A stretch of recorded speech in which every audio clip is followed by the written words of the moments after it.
My parents always told me to check my shadow for some odd reason. Today I found out the horrifying reason why. Mom taught us one rule: always check for your shadow. Every few hours, the three of us, Mom, Curly, and me, would do a shadow check. It was as second nature as taking a sip of water. "Shadow check," my mom would call, and we both looked down, checking that our shadow was still there. I thought everyone did this. We were homeschooled, so no one really told me otherwise. And my one friend down the block, Samantha, was a little strange herself, so she never seemed to notice. But then Mom got a job, and Curly and I went to school, and that's when everything collapsed. "What are you doing?" Paige asked me as we stood outside for recess one cool fall afternoon. "Shadow check," I replied. "Duh. Shadow check?" she asked, confused. "What's that?" I squinted at her. "You don't know what a shadow check is?" It was like she told me she didn't know how to brush her teeth. I explained slowly in simple terms, like I was talking to a baby. "You look at the ground to check your shadow is still there." She obediently looked at the ground. "There it is." Then she raised her arms out in front of her and linked them, making her shadow look like the letter P. "Look, it's like P for Paige." In no time at all, half of the class was doing it. We'd bound out for recess, and someone would shout, "Shadow check!" The kids would contort their bodies into weird shapes to make their shadows look like elephants or cats or letters, and we'd try to guess what they were. That went on nicely for about 3 days. Then horror struck. On Thursday afternoon, it was overcast. "Shadow check!" Thomas shouted. I diligently looked down and saw my shadow, but when I looked up, I realized nobody else had a shadow. For a second, I wanted to panic and scream and run, but then I took a deep breath and did exactly what my mom taught me. I grabbed Paige first. "Hey!" she protested, but I didn't listen. I held on with a vice grip and started pulling her back towards the school. When the shadow goes away, hide in darkness for a day. The mantra echoed in my head. The school had a basement. I'd heard the teachers mention it. The basement would be safe. All we had to do was stay there until the morning. "Let go of me!" Paige screeched, finally yanking her wrist out of my grasp. "What's wrong with you? What's wrong with you?" I screamed back. "We have to hide!" The kids weren't smiling anymore. They were staring at me, backing away like I was a rabid animal. "We have to hide!" I screamed again. "All the shadows are gone!" I grabbed at Paige again, but she dodged this time. I lost my footing and fell onto the asphalt. Pain stung my knees. I looked up at my classmates. Why aren't they hiding?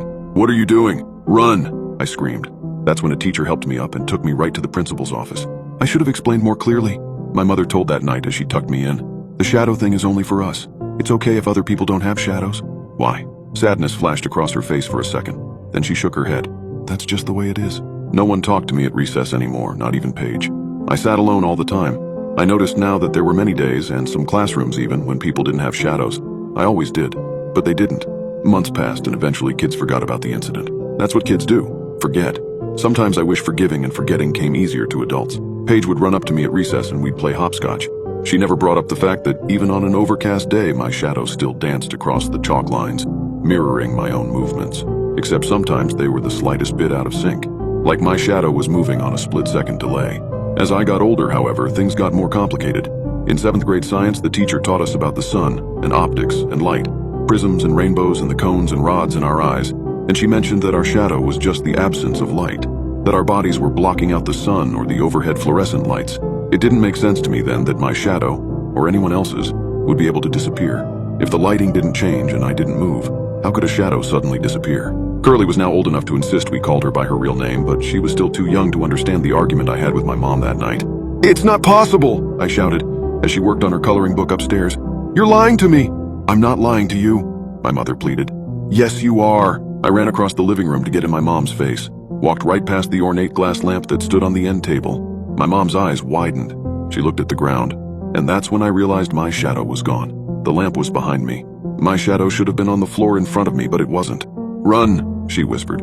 When I didn't move, she began to shout, "Go to Curly! Go!" I hesitated for half a second. Then I sprinted for the stairs. "Turn off the light!" she shouted after me. I darted in and closed to the door. Then I bent down and yanked out the plug to the lamp. "Hey!" Curly said. "I'm coloring," I whispered. "What?" My shadow disappeared. Curly was too young to remember the day her shadow disappeared. She'd only been a year old. Mom had scooped her out of the playpen, grabbed me by the hand, and took the three of us into the basement. We spent the night down there in total darkness, eating canned beans and sleeping on old comforters laid out on the cement floor. But she knew that it was bad. She scrambled over to her bed and pulled the covers over her head. I stood in the center of the room listening for Mom's footsteps. They never came. Is she staying down there? But we had so many lights on down there. It would be safer to just run to us. I crept towards the door, my heart pounding, slipping over the Barbies Curly had all over the floor. "Mom?" I called out through the door. Nothing. I opened the door just a crack and peered out. I could see the stairs, the light spilling out from the living room, but everything was silent. Maybe she went into the basement. Maybe... A shadow appeared, cast across the wall. No, she's still down there? But no, that couldn't be my mom's shadow. It was too short. And even though the edges were blurry, the shadow sort of looked like it had a ponytail. Not a short hair and a pixie cut, like my mom. That's not mom. That's me. The blurry edges sharpened. And then the figure, the shadow, came into view. My ponytail, my upturned nose, my knock knees. The thing crouched down and pulled at something, yanking it, moving completely independent of me. A dragging sound. My mother's feet came into view, still and lifeless. I gasped. My hand clapped to my mouth, but it was too late. The shadow froze, turned to stare directly at me, and then with huge loping strides it started up the stairs. I slammed the door shut, clicked the lock. Then I jumped under the covers with Curly, my entire body trembling. The police never found Mom's body. She was eventually declared legally dead. Curly and I were sent away to live with our grandparents. They didn't seem to know anything about the shadow. They never asked us to do shadow checks. The only remark in 10 years was my grandma on a particularly cloudy day, remarking how strange it was that I cast a perfect shadow on the sidewalk in front of us.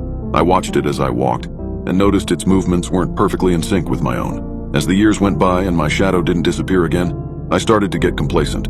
I checked for it less and less frequently. I started to lead a normal life, getting hired as a real estate agent. Curly, now going by her name Rebecca, is 19 and in college.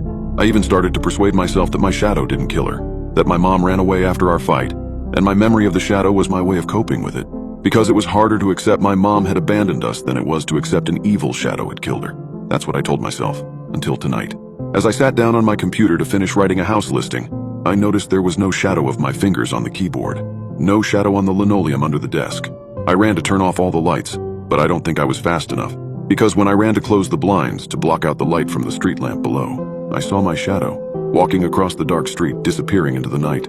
So please, I beg you, if you see any strange shadows in your home or outside, something you don't think is cast by the lights, by the objects in your home, something that looks different, hide, somewhere pitch dark, where no shadows can be cast until morning.